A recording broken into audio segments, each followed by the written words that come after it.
Do you want to be a software engineer, create great products, earn well? Think BTech Computer Science is the best way to get you there? But have you gone through the syllabus? Is it good enough to get you your dream job? Actually, very few students check this before they join the college, and no wonder very few students get their dream placements either. Today we will explore in detail what you really learn in a BTech Computer Science program. We'll check if it is enough to get you your dream job and see what you must do in case it isn't. In India, there are more than 1000 plus universities and most of them follow a similar syllabus. Instead of analyzing all of them, let us look at one of the best for our analysis. So here's the BTech Computer Science syllabus from IIT Kanpur. If you thought you had seen the last of chemistry with your boards and JEE, then surprise! Semester 1 starts with chemistry laboratory where you need to do permanganometric titrations. Recycle aluminium, prepare 9,10 dihydroanthracene, 9,10 AB succinic anhydride via Diels-Alder reaction, and you also need to isolate caffeine from tea.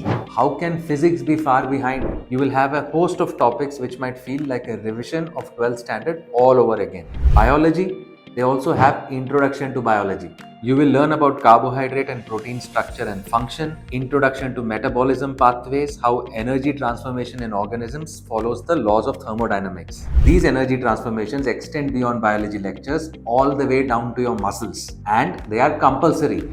Yes, compulsory physical education classes. Not where you play cricket, football with your friends, but structured PT drills. Now, if it feels like school, then how can English not be far behind? English is essential for effective communication, especially in a global workplace of software engineering. And I'm glad this is covered in a very practical way. But it is elective and optional, and you could choose literature instead too. I love Shakespearean drama, but in my leisure time instead of credits and grades.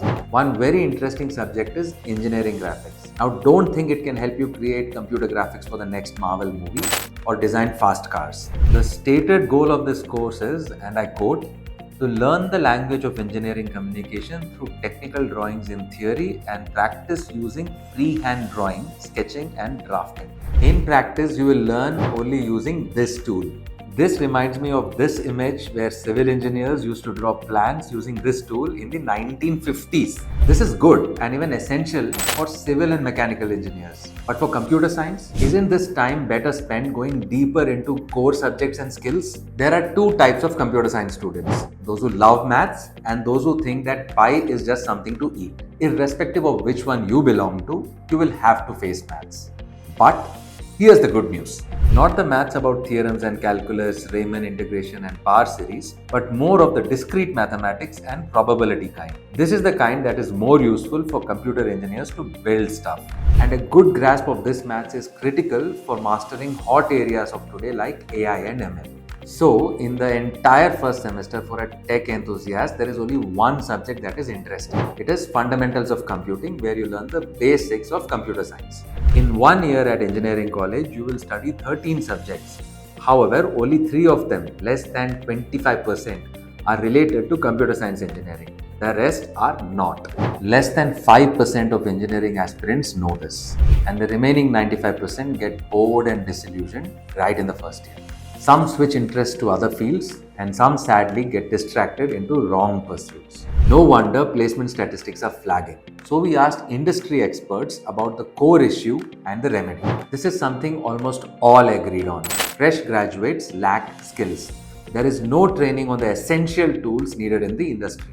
Most companies, especially in the times of recession, cannot invest in training these students. So, students spend a fortune, sometimes more than a semester's fees, outside of college to learn these skills. Skills do not mean only knowing to code in React Native or Python or R. In a fast-changing world, something that Harvard calls as 21st century skills is crucial. This includes learning how to learn, critical thinking, problem solving, creativity, and collaboration that will make you an effective leader. And these are the skills which are best developed only through practice, not through a classroom lecture. So it's important that students get exposure to the actual workplace while still at college, where they can develop these skills and cultivate the right mindset. Well, if you are stuck in a 20th century classroom, we recommend spending a lot of time and effort in developing these skills and exposure. Intern at companies, remember, the experience is way more valuable than the stipends. But if you have just finished 12th and looking to join a college and want to go deep into computer science, here is some good news. There are a lot of top universities offering exactly this futuristic learning approach. We at Kalviyam are powering more than a dozen of them. To know more about what that college experience feels like, check out this video.